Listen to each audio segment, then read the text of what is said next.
Good evening and welcome to the Clarkdale Town Council meeting on Tuesday, March 14th at 6 p.m. in the Clark Memorial Clubhouse. Roll call, Vice Mayor Hunsetter. Here. Councilmember O'Neill. Here. Councilmember Babbitt Pierce. Present via Zoom. Hello, Marnie.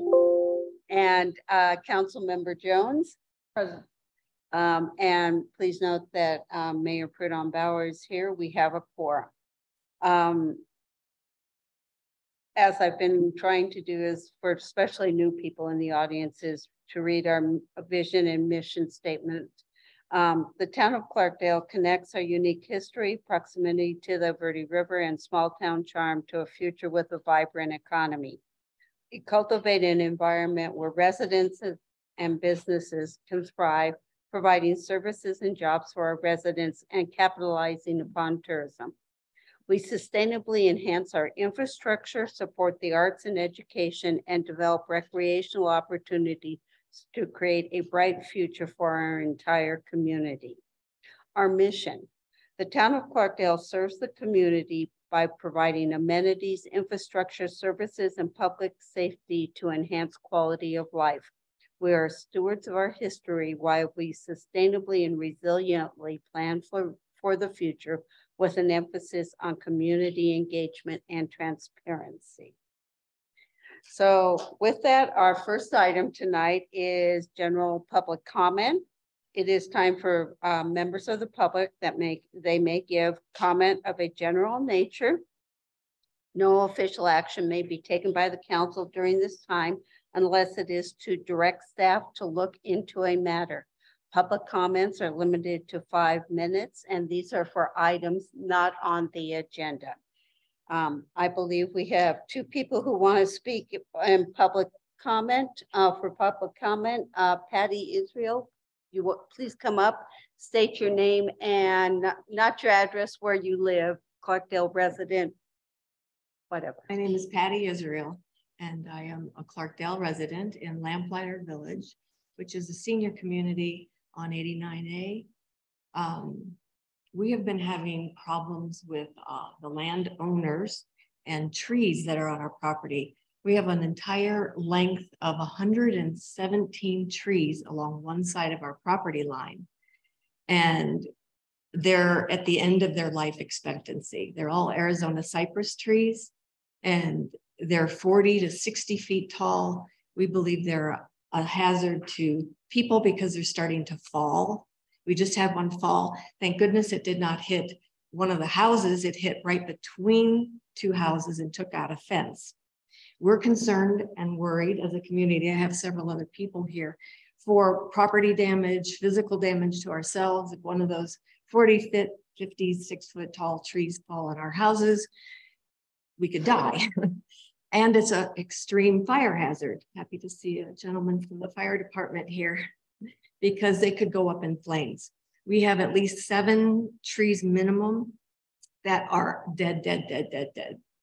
And they are a fire hazard. They also back up to another community on the other side of our fence. So there are a lot of houses that would be affected by this. I have called the fire inspector. I haven't gotten a call back from him yet. And I have a tree expert that came out to see the one that was fallen, that had already fallen down. And they were talking about heart rot that was inside the trees. So a lot of them are getting ready to go. They're at the end of their life expectancy. Their life expectancy is about 40 years. And they've been in the ground at least 33 years. Long time. So we're looking for help and how we can resolve this situation before we have a huge fire hazard or a lot of property damage by them falling. So if there's any help the city can give us in any way, resources that we can go to. We are not having any luck with the landowner at all. We can't get responses from the landowner. The new owners is a big corporation, Silver King, and they're not responsive at all. Just for clarification, are these trees on the property belonging to the entity that owns Lamplighter Village? Yes. Is that correct? And they were originally put in by the original owner of the property. It's a 4-acre property, but there are 117 of those trees.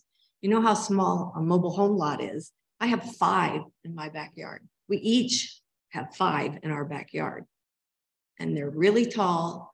And not that they're messy, that's a pain in the butt, but that's something we can live with. But the hazard to our personal safety and to property damage, I am worried it would be a catastrophe if one of those lights on fire.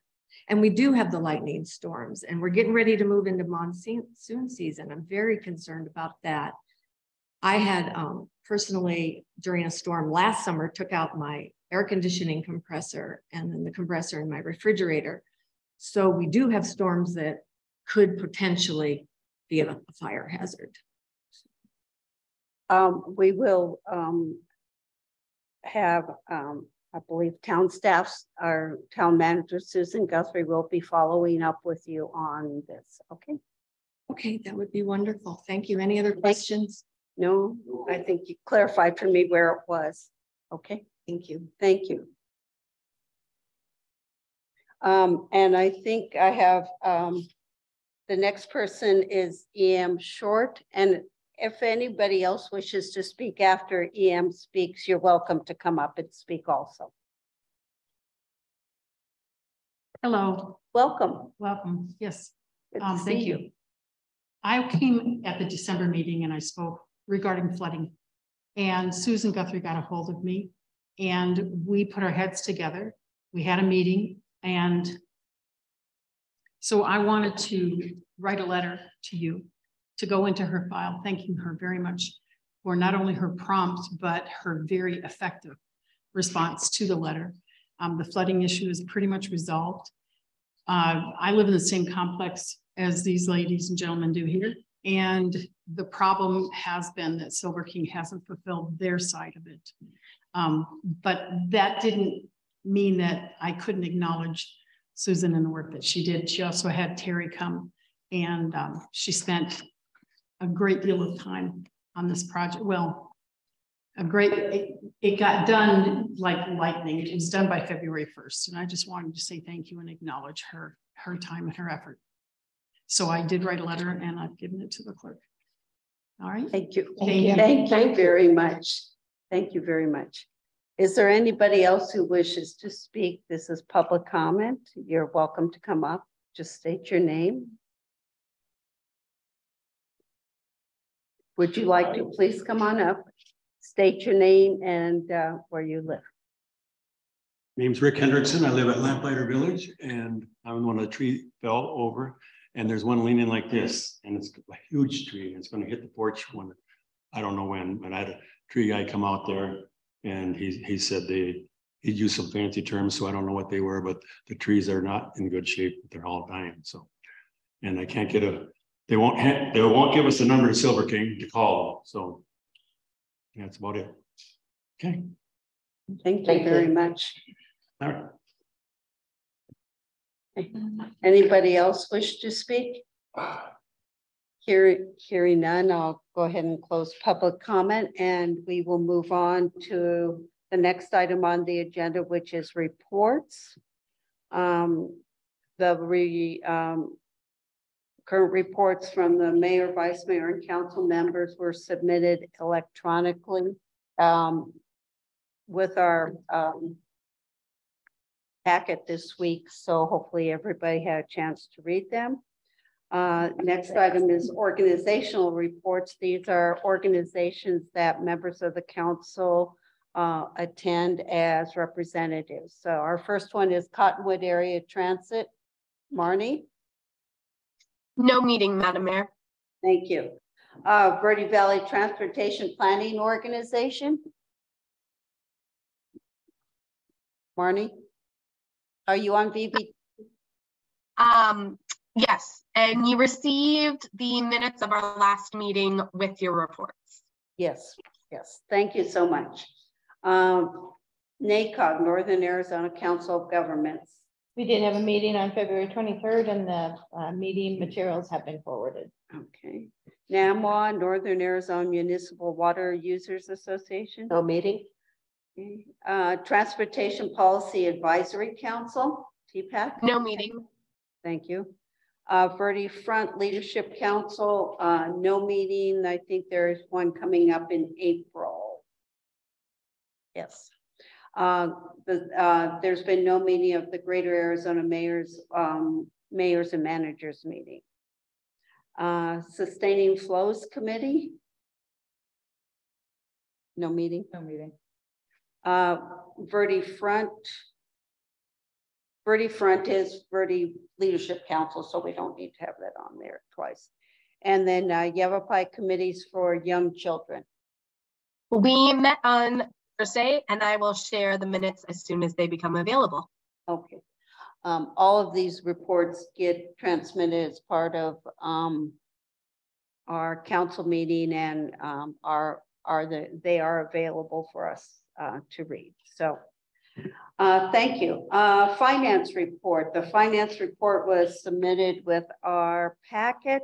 Again, thank you for the work being done on all the graphs to keep us up to date on our revenue expenditure period. And if anybody from the public wishes to look at that, it's all you have to do is click on the packet. It's all there. You can have about 80 pages worth. You can see it all.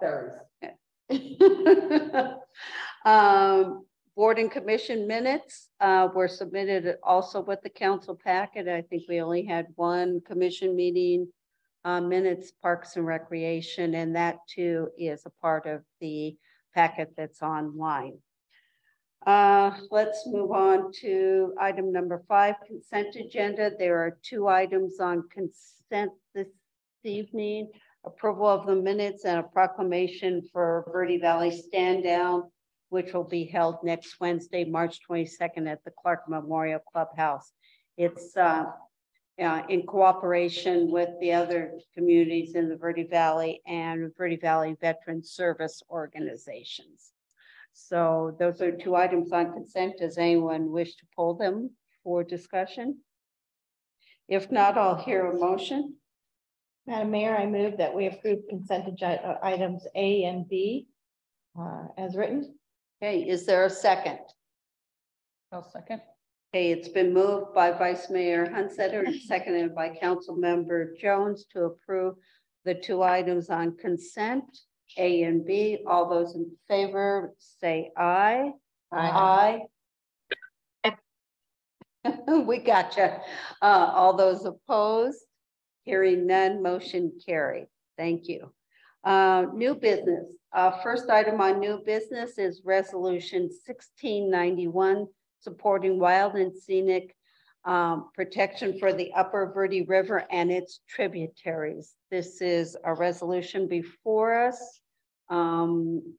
It is the boundaries of the tributaries beginning at the Prescott National Forest boundary and continuing approximately 3 miles upstream to Lower Tapco Point in Clarkdale. As a wild and scenic river, this would mean to permanently protect this unique place for present and future generations. And I believe we have a representative from Verde, Friends of the Verde River, to give a presentation on this. Nancy Steele. Welcome, Nancy.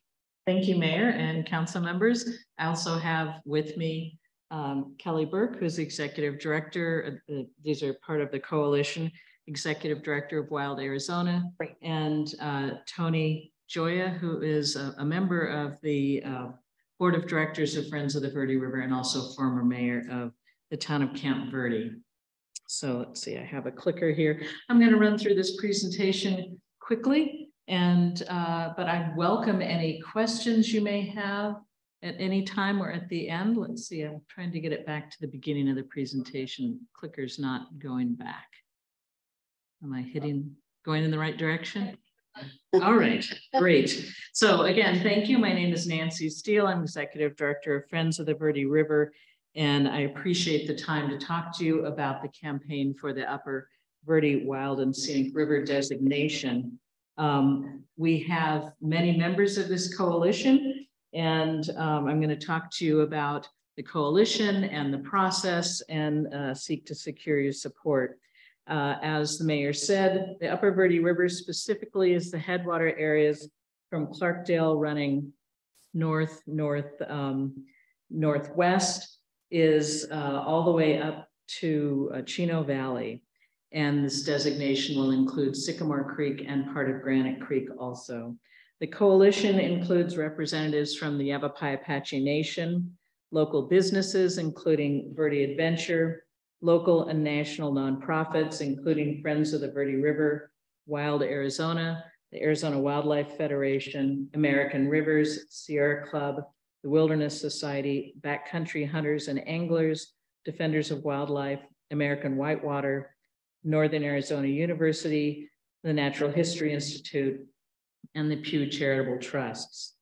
The proposed designation would add 76 river miles to the Wild and Scenic designation in Arizona. We currently only have about 56, 57 miles of wild and scenic rivers in Arizona. This designation would more than double it. This would also include about 24,000 acres of riverside lands in the designation. So what is the Wild and Scenic Rivers Act, and what does the designation mean? The Wild and Scenic Rivers Act of 1968 is one of the US's bedrock environmental laws and is the highest federal protection for rivers in this country. Congress passed the act at the height of the modern dam building era to create a path to protect free-flowing rivers that possess nationally significant values. It worked before. All right. Well, I'll just keep going, and there we go. Protects, and currently it's designated in two ways, by Congress or by the state. The state of Arizona doesn't have a state protected river system at this time, so we are going the congressional route. This will become a bill eventually. And to date, there are 226 river segments comprising 13,413 river miles across 41 states and the Commonwealth of Puerto Rico. The Act protects rivers in 5 ways. As I mentioned, it preserves the free-flowing character of a river, prevents large dams from being built. Water quality must be kept at the current level or even improved. When a river is designated wild and scenic, there are outstandingly remarkable values that are identified, and the designation protect those values, which include scenic beauty, cultural values, wildlife, recreation, fish, and other values that may be so designated. It creates a junior federally reserved water right for the minimum flow necessary to maintain those outstanding values. And it requires the development of a comprehensive plan to guide river management for 10 to 20 years. And in doing so, this creates opportunities for public involvement in the river management. The Act does not affect existing uses of private property, existing water rights, or grazing permits. Under the Act, the Upper Verde has outstandingly remarkable values for scenery, historic and cultural uses, wildlife, and in fact, there are 21 species listed under the Endangered Species Act that are supported by the Verde watershed and the Upper Verde. It's one of the best native habitats for fish in all of Arizona. Remaining outstanding values include recreation and geology, and a potential to include other unique values. And it supports, finally, a river-dependent economy in the Verde Valley, including agriculture and the Verde Canyon Railroad. Designation of wild and scenic river would protect the scenery, cultural sites, wildlife habitat, and assure access for recreation, fishing, and traditional uses. So currently we're working on building community support through asking for local businesses and cities to support the designation. This is a snapshot There's more on the website, local business supporters. And I'll just note that to date, we have support from the following cities: City of Prescott, the town of Prescott Valley, town of Camp Verde, and the city of Cottonwood. And we hope to add Clarkdale to this. Also, we are going before Jerome and Sedona soon, and others. Chino Valley is also being reproached and requested to support. After we get robust local support, we'll approach the Arizona congressional representatives, although I have to say this has already begun. Representatives from our coalition were in DC a couple of weeks ago and had some very positive meetings with our senators and congressional representatives. So that concludes the overview. In closing, the Upper Verde River faces unprecedented threats from drought, diminished flow, groundwater withdrawal, pollution, unmanaged recreation, and invasive species. Most of our rivers here in Arizona no longer flow. They no longer flow year round, and many of them are no longer free flowing. They've been lost, destroyed, and degraded. Thankfully, the Upper Verde remains a refuge for wildlife. It's an incredibly beautiful place. If you've never been there, I encourage you to visit, take a hike or a drive, and let's keep it a sanctuary for people to enjoy and appreciate. Thank you. Thank you. Thank you very much. Do either one of you wish to make a comment? Come on up. Just state your name and where you're from.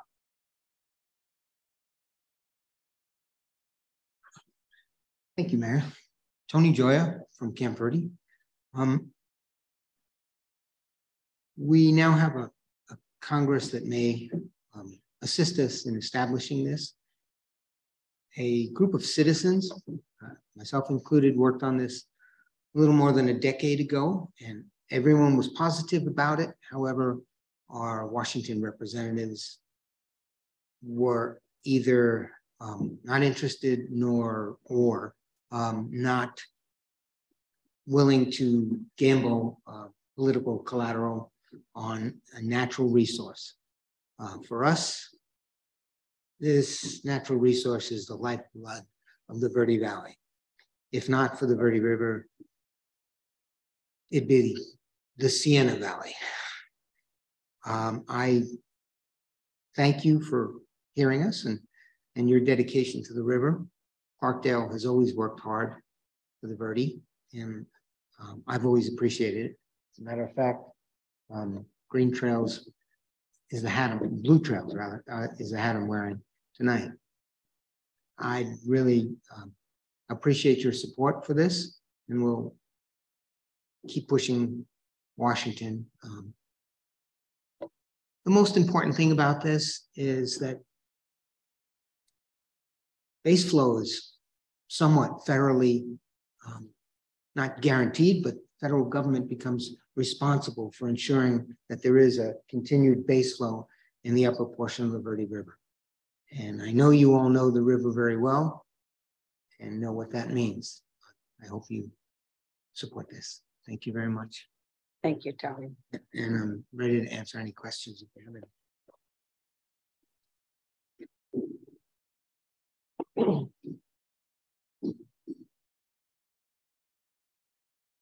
Hello, I'm Kelly Burke, Director of Wild Arizona, and we really appreciate this opportunity to speak to you about this. And my organization represents it's a statewide organization with about 2,500 members, and we have a very strong focus in protecting wild places and wild rivers.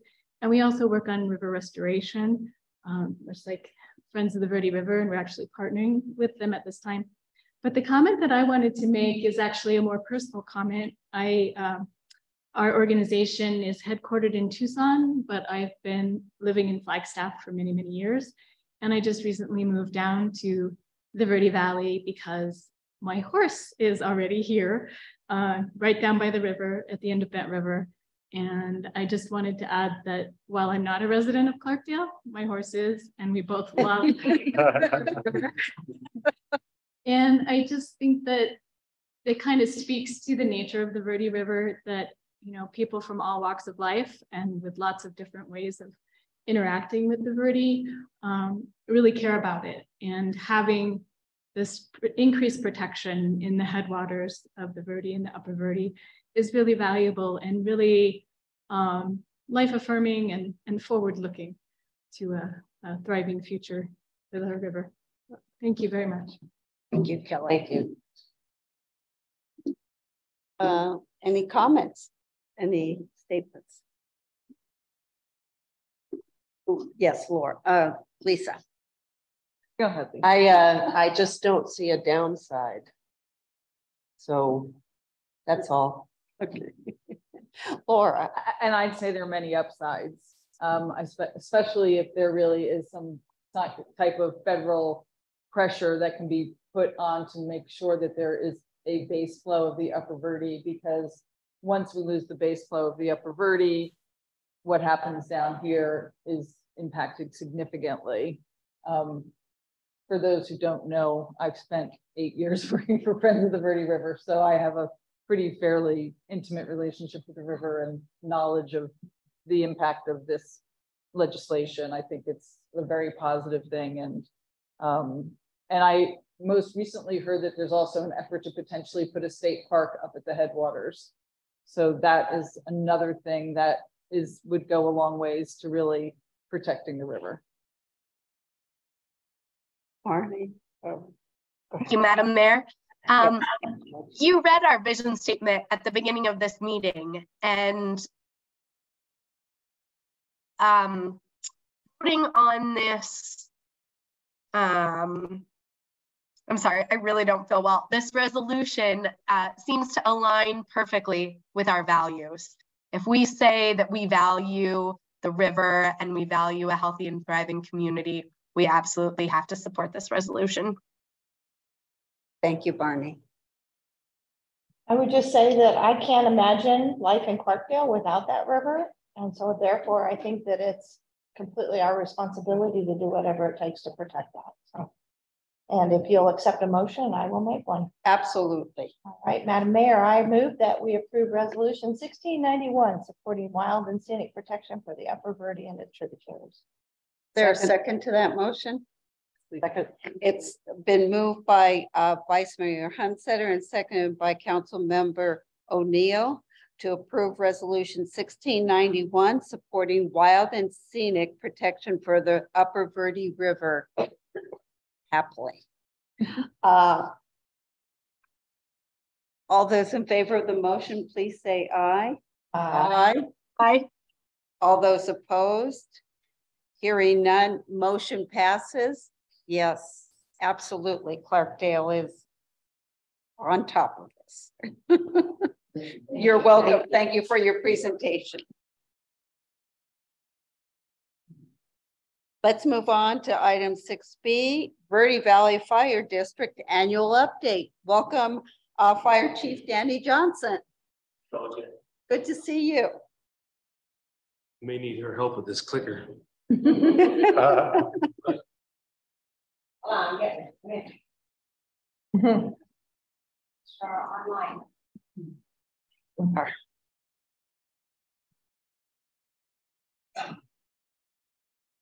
Good? Take it away. All right, we'll figure out the buttons as we go. I appreciate you guys all hosting me tonight to let me give you some updates on Verde Valley Fire District and kind of where we've been this past year. So you guys have a little peep into the window that what we do. So obviously our Verde Valley leadership, we're governed by a 5-member board elected from people from the community. We do have a new board chair, Robert Brummett, and a new board clerk, Colleen Gilboy. And then Don Peck, Ken Bishop, and Tim Bishop, they're not related because you can't do that on a board. They just happen to have the same last name, is our newest member of the board, and he replaced a member that left last year. And obviously, my name is Danny Johnson, and I'm the fire chief. So statistics for 2022, Verde Valley had 39 full-time firefighters and 6 administrative personnel. Of those full-time firefighters, 3 are battalion chiefs, 9 are captains, 9 engineers, 18 firefighters, 1 lonely fire chief, and then our administrative manager, fire inspector, EMS coordinator, finance assistant, and admin specialist. So that's the makeup of our district. And that's just a little snapshot of our values, and we'll go over those here next. So just to give you a little insight about who we are, right? Verde Valley Fire, our vision and values. Our vision is serving the community's needs of today while developing the leaders of tomorrow. And every day we look to act on that vision and make that a part of how we live, how we treat each other, how we interact with our community. And as far as our values, we had to do something that we remembered, and we can remember Verde. So, but we took some time and we determined what was important to us. And obviously virtuous is a thing that's really important for the fire service, right? We have to have pure organizational motives and high moral character. You allow us into your house to help you. So we've got to have, that's got to be one of our morals. As far as empowered, I want our firefighters, I want our captains, I want our leaders to be empowered to do what's right. They don't have to, if they're doing what's right, they don't have to second guess it. They don't have to ask for permission. They just do what's right. Resilience, this is a huge deal for the fire service and public safety, right? We see a lot of things. We embrace our job, but we have some mental and some physical scars that we need to be able to be resilient from, and not only take care of ourselves, but support our members in that process. And we value that as well. And obviously dedication, right? Dedicated to the community and dedicated to each other. That's just lived out daily when we show up to each station. We're there to serve the community, we're there to serve each other. And then excellence, right? Balancing efficiency with perfection. So those are our values. So you guys know kind of what the firefighters that serve our community stand for. All right, some statistics for 2022 as well. We responded to 3,596 calls for service, about 9.8 calls per day. 2,499 responses were medical, right? That's typically what we see in the fire service. There's mostly medical calls. For Station 36, the station here in Clarkdale, there were 762 responses. That makes up about 21% of our average call volume for the year. Some things that are really good to see, and I'm glad to see we have some Cottonwood representation in the audience tonight. But one of the things that makes our region operate is the fact that we should look across the borders of the cities, look across the borders of the towns, look across the borders of the districts, and not worry about what the name on the back of the truck says or the back of the shirt says. We can help each other. And just in Verde Valley alone, last year, we responded 320 times to other entities in the Verde Valley to help with automatic aid and mutual aid calls. But we also received 293 calls of help when our units were really busy, when we had no more firefighters left or fire trucks left. We were able to get help from all of our neighboring agencies. And I think probably support me in this when I say there's probably not one fire department in this region that is solely strong enough to do this on their own. We need to rely on each other. And I think continuing to work on those relationships and build those relationships and working together is really what provides this entire region the best, most efficient service that we can. So some budget info. Everybody wants to know about budgets. Budgets are a hot topic right now. So fiscal year 22-23, our operating budget, $7.5 million. 88% of that budget comes from district funding through property tax. The last 12% is made up of our ambulance billing and out-of-district billing for responses out of district. I think last year, my update, I talked about we were getting back on track with some of our out-of-district responses. The cement plant and some of the other larger areas that are not in the district, we do not get any revenue from them as far as property taxes. But we're able to bill them for out-of-district service. We have an out-of-district fee, and we're working through making sure that we're not gifting fire service, because that's not fair to the taxpayers that pay for the readiness of our firefighters and our fire trucks to be able to respond to their house. So you'll be glad to know that 21-22, we did have another clean financial audit through Henry and Horn. We were able to increase our net cash position by about $400,000 last year, which is really good. When I took over a couple of years back, we were negative money. So it's been a good turnaround, and we're in a good place financially. And that's actually is signified by we won a budget award this year. We won the GFOA Distinguished Budget Award. It was a really, really good thing. Our administrative professionals. They work really hard, and it was nice to see them get recognized for good budgeting practices on a national standard. Some history and some challenges, right? Prop 117 went into effect in 2012, and that really had a crippling effect for a lot of fire districts around the state because it reset property values to one of the lowest levels. It was right after the housing crash in 2008. So it reset all the property values at the lowest they had been in decades. But what it did is it capped our growth, right? It capped our growth. So if an area or a region grew by 15 or 20%, fire districts were still capped at a 5% growth rate. So we couldn't keep up with the growth that happened post Prop 117. And even today, we're still not back to the levels that we were in 2009 and 2011 when we lost 60% of our assessed value. We've seen, I'm sure you guys have all experienced or had troubles with the housing market, being able to afford a place to live.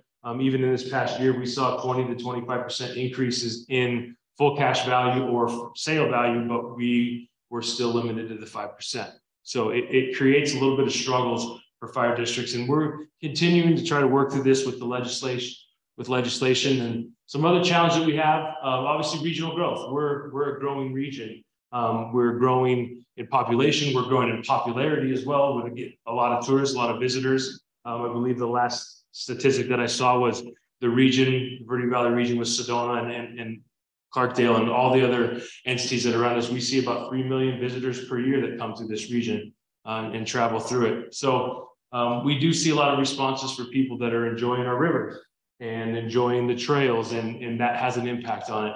Obviously, out of district responses, there is growth and people want to be able to call 911, but they don't always want to be part of a city, town, or a fire district because they don't want the fees that come along with the services that we provide. So we continue to struggle with that because with fire districts as a special taxing district, unlike school districts, it's not required by law that you have to be in one, which is an interesting fact. So it kind of puts us a little bit behind the 8 balls with special taxing districts there.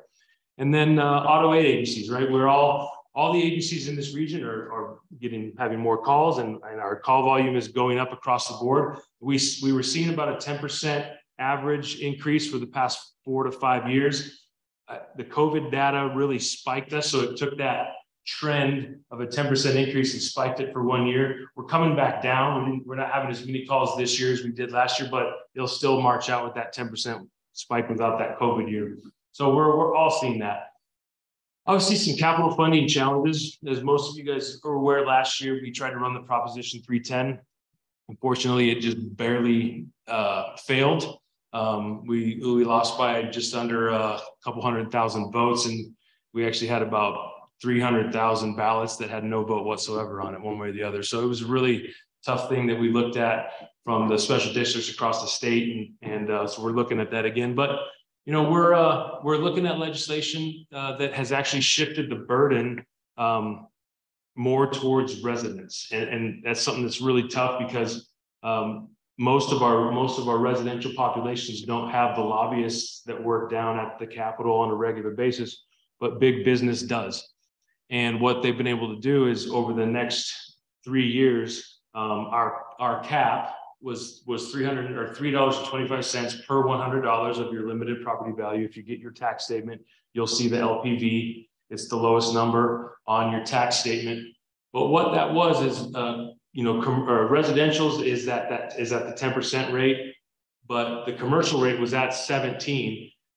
What they've done is they've lowered the commercial rate. It's dropping down to 15, and they're trying to go lower, which reduces the revenue that we get from our commercial partners. But they've shifted the levy cap from 325 to 375. We're not going to 375.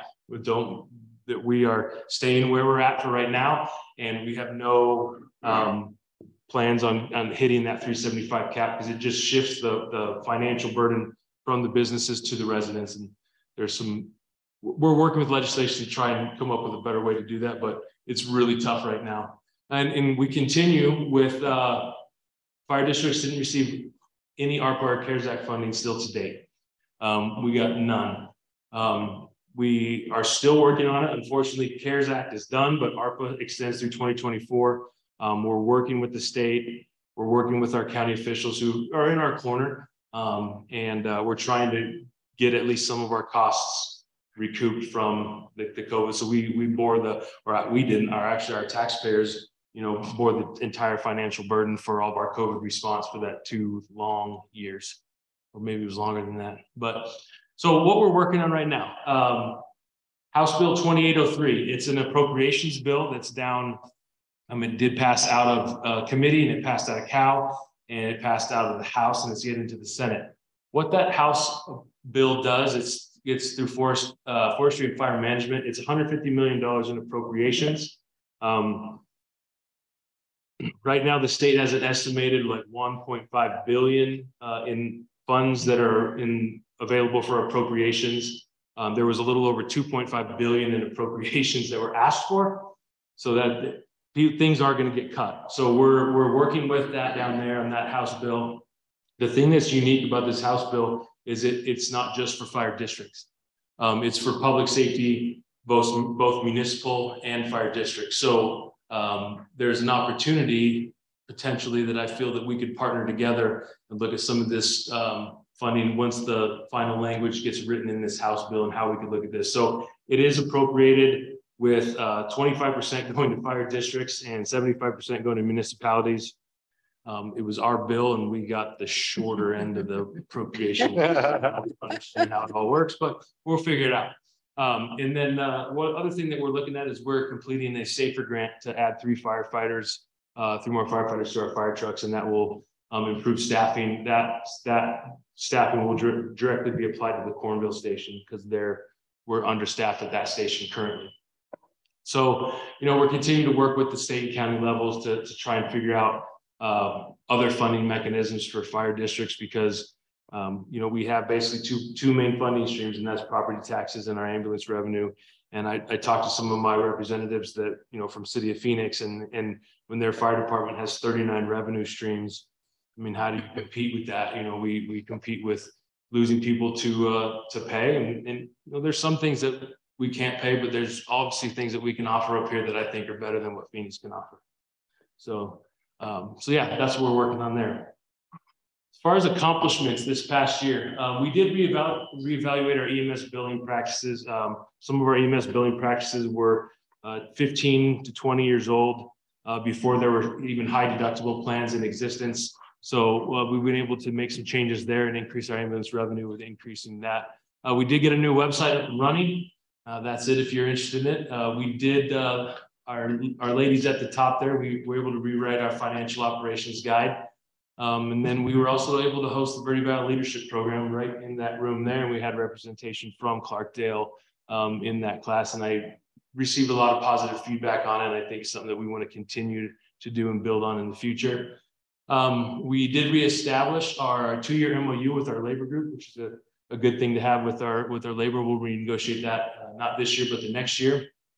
And April 1st, we are getting ready to host our first ever employee appreciation night, and we are calling it the Glad You're Here night. As many of you guys remember, we lost our firefighter Tyrone Bell, and in one of the first meetings that he and I had when I was the new fire chief, one of the things that stuck out to me when he and I met, and I took notes with every meeting for the first meeting I had with all the guys, is he didn't ask for anything. He didn't ask for special treatment. He didn't come at me with any sort of ulterior motive. He was just simple statement that it's you're glad you're here. And a few months later, unfortunately, he lost his life. So we're going to have the Glad You're Here night in honor of Tyrone, and we're having the Tyrone Bell Service Award, the first one we're going to offer that night. So it's an exciting time for us. We're also getting ready in April to launch the Verde Valley Spouses Academy. What we're doing there is we've realized in the public safety world, we leave our spouses out intentionally or unintentionally. It's not fair to them. They need to know that what their firefighter is going through is real. It's not them, it's real. So we've partnered with a couple of our public safety health professionals, and we are doing a 2-day class that's just for our spouses to be able to teach them about our benefits and also teach them about the mental health and the PTSD that public safety deals with. So they will have the tools to be able to either help save their marriage or save their spouse. And if we just save one, it's well worth all the time and energy. We did hire 5 full-time positions this past year. And on a personal level, I was able to graduate the Chief Executive Officer program hosted through the Arizona Fire Chiefs Association. And I was elected as the Arizona Fire District Association Vice President that helps set our legislative agendas.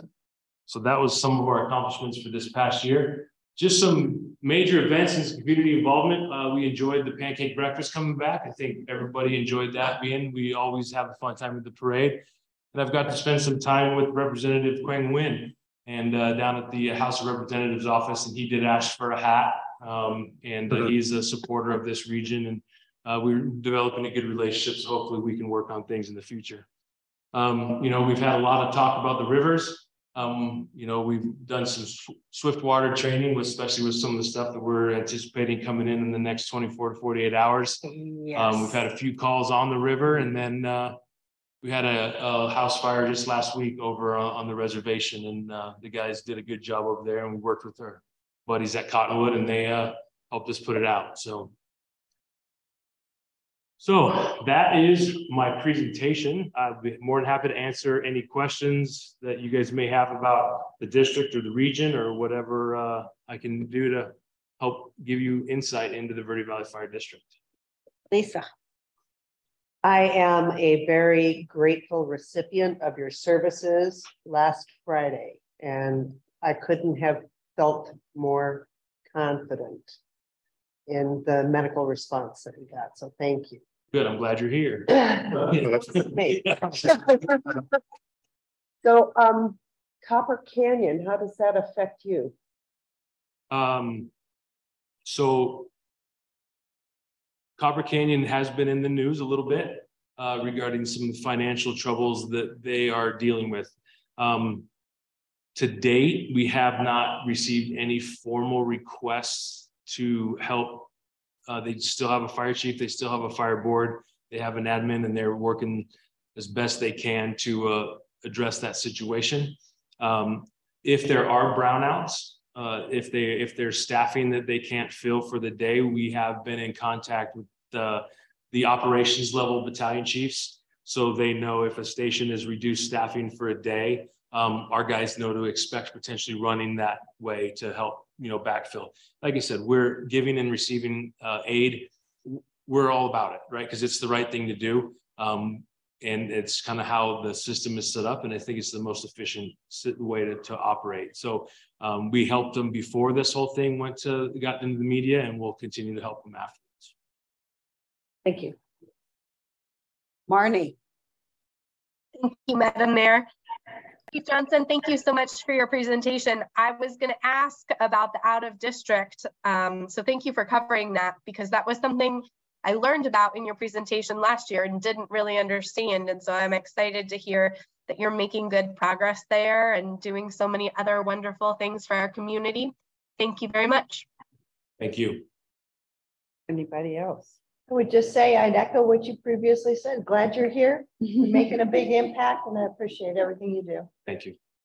I just have a question. I think I understood what you said. So people are not required to be in a fire district or pay for services in a fire district, but the fire district is required to respond to those people. And as I think we should, but I just wanted, wanted to make sure. I mean, I'm not saying don't respond. We are not required, but I could not sleep at night if I would not respond to somebody. There's some other things that we can work with the residents as far as we do out of service or out of district contracts for people because there has to be a contiguous border with the fire district to allow them to come into the district. And not everybody has that in this region. So we educate them as far as where they're at in the district. We have some just north of us here that are not in the town and they're not in the district, but we still respond out there. We educate and work with them as far as letting them know that they're not in the fire district. Some of them have no idea. And what we realized with a lot of our education last year with Prop 310 is there's a lot of people across the state that don't know if they're in a fire district or a fire department or a private fire protection area. So it's just, some of it's just educating and working with them to provide them all the information. I have to say, I'm impressed with your statistics. It's nice to see them so that we can get a feel for what, you know, how many calls are going on, how our community is served. Impressed by the coordination between the fire districts completely. So I have to say thank you. This is one of the best presentations I've had on what's going on with our fire district. So I appreciate it. I appreciate it. And I know, thank you for doing the leadership program here. I believe a few of our staff members participated. I think one of them is the valedictorian. Ooh, a valedictorian. But that's been very helpful to be here, and we're pleased to have been hosted here. So thank you very much for including everybody. And I don't think that there's any other comments. I'll just make one.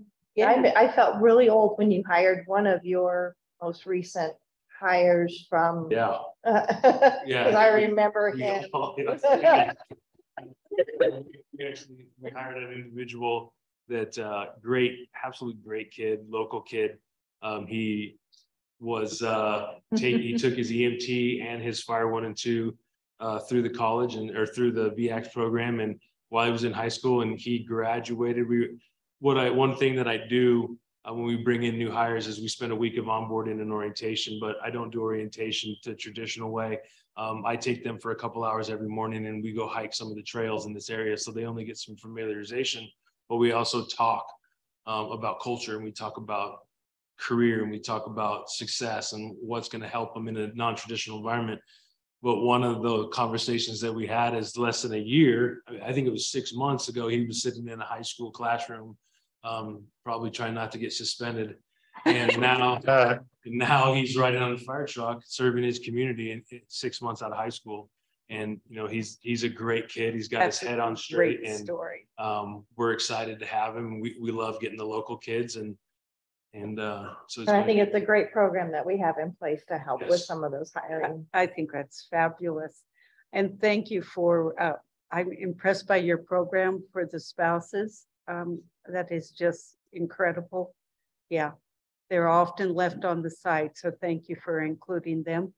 And also the Tyrone Bell Award. Tyrone's family has been a long time Clarkdale family. So that's very, very, very special here. Thank you. Thank you. Thank you very much. Danny, next year or anytime you want to come. We need to dance next year. Or yeah. He's our fire truck driver. Every year I have to practice the day before. No council member out the back while we're doing it. We'll get it decorated next year for the parade. For which one? We have 2 parades. Oh, we have 4th of July and 4th of July. He's got to make pancakes and drive a fire truck. Oh my gosh. 4th of July parade, and we needed to add a cover. Yeah. The Christmas parade we got rained on. That's right. But we'll get them decorated. I mean, we were slouches last year. So all good. We'll up our game on this. All right, sounds good. Okay. Thank you. Thank you so much for coming. Good presentation. Item 7 on the agenda is possible vote to enter into executive session. We have one item on executive session. Madam Mayor? That's Cabrillo Park. Cabrillo Park. I'm trying to forget one, excuse me. Item C, Cabrillo Park bid. Consideration, it's right here. I'm not reading my script. Okay. Welcome, Joni. Thank you. Good evening, Madam Mayor and council members. So I am here tonight, Joni Westcott, Parks and Rec Manager, to talk to you about the Caballero Park project. We recently, as you know, received a community development block grant for that project of about $356,000. And we have been trying to move forward with that process, and we've contracted with NACOG to help us to administer, get us through the grant process. And as part of that, they helped us get our bid package together, and we put the bids out, and we had 3 bids come in. And those bids, we read them, and they all were over the top. I'm sorry, let me just. The top amounts were over our budget to begin with. We also had a lot of little lumps and bumps along the way with some of the low bid company, and we just got to a place with this project that we feel like at this point, and it's been recommended by NACOG as well, that we just stop the bid process at this point, that we decline the bids, that you decline the bids, and that we begin the process over again. And so that is why I'm here tonight, to answer any questions you might have about that, and to recommend that you make a determination to decline the bids that we have, so we can start that process over again. Any questions you have for Joni? Yes, Lisa.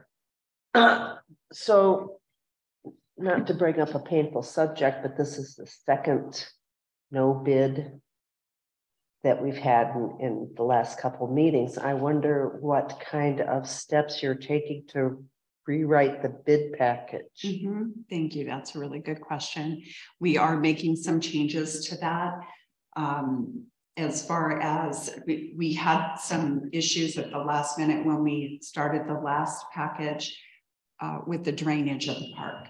And so we had to relook at that, and we had to do an addendum to the bid process. Unfortunately, when we did our budget for this project, we actually, when we did the park design, we did it with the budget that we had, and the prices of everything have gone up. And when we're looking at this, and I'm going to tell you right now, I'll probably be back here to talk about being able to do the entire project, because I don't think anybody's going to be able to come in under budget. But we have already done some changes to the bid package. All 3 of the people who bid the project are interested in rebidding the project. And so we hope that those bids are going to come in at something that we can move forward with. Thank you. Yeah, and there were some things, it wasn't just about the bid package, it actually had some to do with the bidding contractors themselves. So there were issues with the low bid. Yeah. And so rather than it being a federal grant, we really didn't want to take a chance on it not being done correctly, because then we wouldn't get reimbursed for the money that we're spending. So we made the decision to recommend to you to reject all bids, and then we'll go back out to bid. And again, we have the same people who seem to be interested, but it is a very good chance that we're going to be over the budget, and we'll have to address that when we get to that point. Marnie and then Laura. Marnie? Thank you, Madam Mayor. I feel really strongly that we owe the residents of Patio Park, and we need to get this right for them, for their community, for this space. And so I think that we should reject the bids and follow NACOG's guidance and start over. Thank you. Thank you. Laura? I'm just wondering if the process will help inform what actually can be achieved with the dollars that we have. And because it looked like the bids came in like, okay, this is what you can do for what you have, but here's what it's going to cost you to do what's over. So what we wanted. Right? Yeah. So what is realistic? And I'm with Councilmember Babbitt Pierce that I don't want to, shortchange this process for the residents, but I also, for us to have a realistic idea of what how we can maximize those dollars. Yeah. And come in, within budget, so we can move forward. Right. Yeah. Right. And I appreciate that very much. And that is something that we're looking at as well in redesigning the bid package to make it very clear on what it is that we're looking for. We have taken a couple of small things out. We're also having, hopefully our new engineer will be looking at that project to see if the design that we actually put in for the drainage is what is necessary, because that's what's really putting our bids up over the top. Okay. And so we want to, and I appreciate Councilmember Babbitt Pierce's comment about the community, and we do want to get it right. And there's just no way. It was not an easy decision to come to you today about this. We really wanted to go with the lowest bid, and we really wanted to make that happen so we could get it done. It is absolutely our goal to get it done as quickly as possible. The changes are already in place. We need to get it back to NACOG. We can get it back out. And hopefully within a few weeks, we can get this wrapped up and get someone in place. Just as a point of clarification, the companies that did bid, are they local or are they from down south? Are they familiar with Clarkdale? That's a really good question. We actually do have a local contractor who actually was the low bid contractor. And then the other two are located out of our community. One of them is Exerplay, who was the company that we worked with on the town park. Okay. So we were very familiar with them and the work that they do. The other company is also down in Phoenix and does a lot of projects like this, but we haven't worked with them before. All right. Well, I wish you luck on the rebidding of this. Thank you. Yeah. Yeah, I agree with what everybody has said. We need to do this right for the community and for our whole community. And I know it's hard to step back and go back out to bid, but I agree. We need to move forward here and do the right thing and so we can get this done. Yeah. It's a standard business procedure to It is sharpen the standard. pencils and come back and do best and final. Yeah. So any more comments or questions for Joni? Hearing none, I'll entertain a bid. My brain is off in some other land tonight. I will entertain a motion. Madam Mayor, I move that we reject all submitted bids for Cabral Park Improvement Plan, allowing the bid package to be reissued with possible revisions. Okay. Is there a second? I'll second. I'll second. Okay. We have a motion on the table by Vice Mayor Hunsetter and seconded by Councilmember Babbitt Pierce to reject all submitted bids for the Cabral Park Improvement Plan, allowing the bid package to be reissued with possible revisions. Any comments on the motion? Hearing none, all those in favor of the motion say aye. Aye. All those opposed? Hearing none, motion carried. Thank you very much. Next step. Thank you so much. Okay, now we get to item 7. Sorry about that. Possible vote to enter executive session. We have one item on the executive session this evening. It's the Centerville Road Extension Property and Acquisition. So with that, I'll take a motion to move into executive session. Madam Mayor, I motion we move into executive session to discuss item 7, item 7A, to discuss the Centerville Road extension. Is there a second? Okay, it's been moved by Councilmember Jones and seconded by Councilmember O'Neill to go into executive session. All those in favor say aye.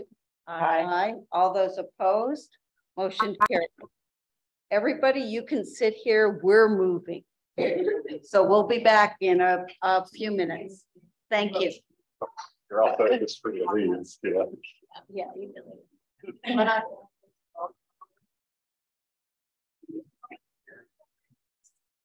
Morning.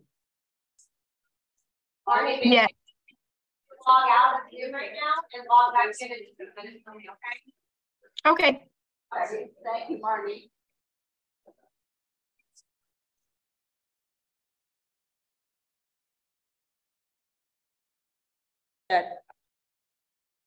Okay, please note that we are resumed back into session at, what's the time of 7:33. 7:33 p.m. First item on our agenda is the Centerville Road Extension property acquisition. I will entertain a motion.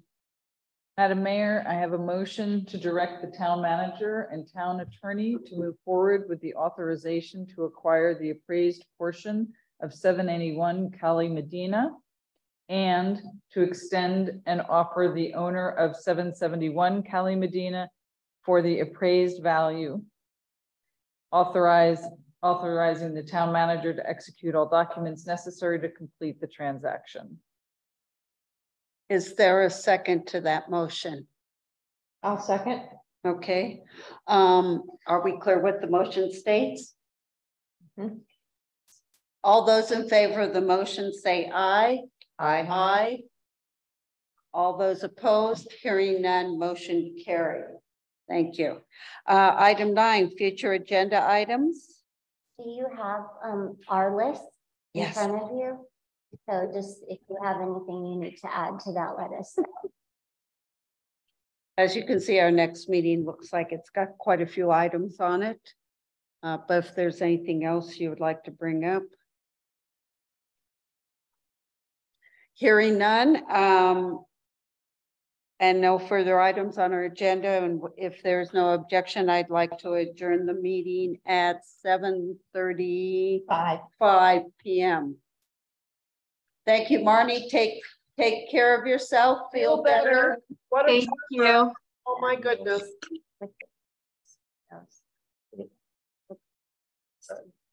That's the worst thing about COVID is there are no more sick